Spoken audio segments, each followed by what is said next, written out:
I just love your activism, Leslie.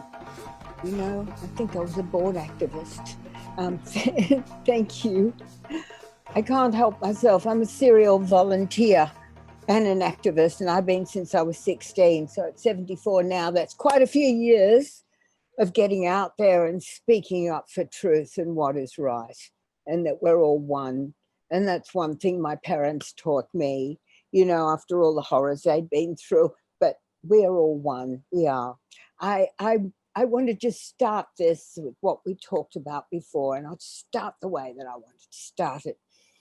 Okay, I spoke before about working on this big environmental performance that I'd initiated and done with the 500 people, 5,000 people came near where I lived, called Homage to the Elements. It was in 1988. What I didn't say though was that 2 weeks before, and my house was like the headquarters with all the artists and the people and everything, that my house burnt down 2 weeks before this. And it's ironic that it was called Homage to the Elements because everything had gone.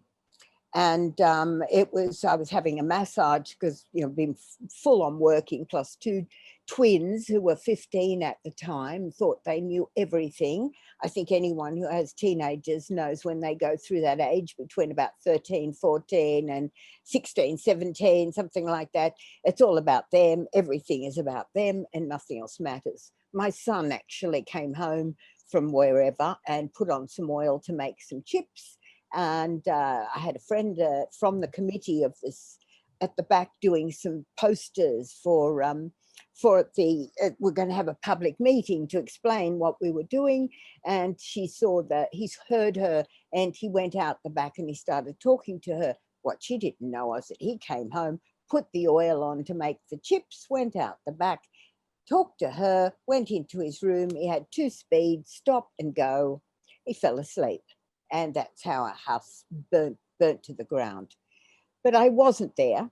I was having a massage at the time, and so I was all relaxed when the phone call came in that I didn't have a house anymore. Now you know, I was single mom of twins, and so were like 10-month-old babies. So it's been quite, and I've done everything myself because we were getting no assistance at all. They were born in early 72, just when the women's movement was just buzzing, you know, and just even trying to get money from the government or anything just to survive. And my ex-husband was a Vietnam vet. So anyway, there I was with my kids, and the house had just burnt down. I went up to my father's place because he lived near where I lived, at a place called Terrigal. And I went up to my dad's place, and I had my twins on either side of me, a boy and a girl, Cassie and Adam, who happen to live with me again now at 48 years of age. But there you go. We're a little tight team. And I'm standing at the door. I knocked on the door. My dad was on his own. My mum had died 3 years beforehand. My dad and my mum had met in Auschwitz in the concentration camp. My mum was a young Polish girl. My dad was a Greek man, 16 years older than her. When my mum had died, you know, he was really quite lost, but I was just trying to survive. You know, just trying to raise these kids, survive. And here I was, my house and everything had gone.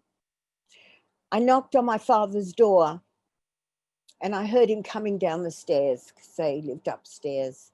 And he came to the door. He opened the door and looked at me. I'm standing there, and I said, "Dad, my house has just burnt down. Everything is gone. I've got nothing. We've got nothing. We've lost the lot." And what did my father do? He turned around and he walked up the stairs, turned his back on us, walked up the stairs, and he was whistling. And I'm standing there in shock with my kids, and my father's just turned his back and he's walking up the stairs whistling. I could not understand how he could do this. Now I do, because I decided for my 70th birthday, I was going to put my parents' memoir together. My mum had written her story, My dad's we just found at the Holocaust Museum in Washington in the United States. I had no idea. He was a Greek man. She was a Polish girl. And I did not know his story. It was only later, as I was going through the story, that I had this moment. Of course he reacted like that. Both sides of my family apart from two uncles and my grandfather, all went through the gas chambers of Europe during the Second World War. They were all gassed and cremated, and they all died as a number. And here I was telling him, and I was their firstborn. I was born out of their love straight after the war. I was born in early 47. The war finished in the middle of 45. And here I was with something as big as that. And so my dad couldn't handle it. And the only way he could deal with it, without me knowing, was to just turn away from it because it brought so much up for him. I realized through doing the book, my mum had written her story, so it's her voice, she's talking. And then finding my dad's story in the Holocaust Museum in Washington in the United States, 7 hours of interviews. Only 5 years ago, they came back with his story because I didn't know about my Greek family, didn't know about my grandmothers, my grandfathers, or anything like that. My dad didn't talk about it. My mum did.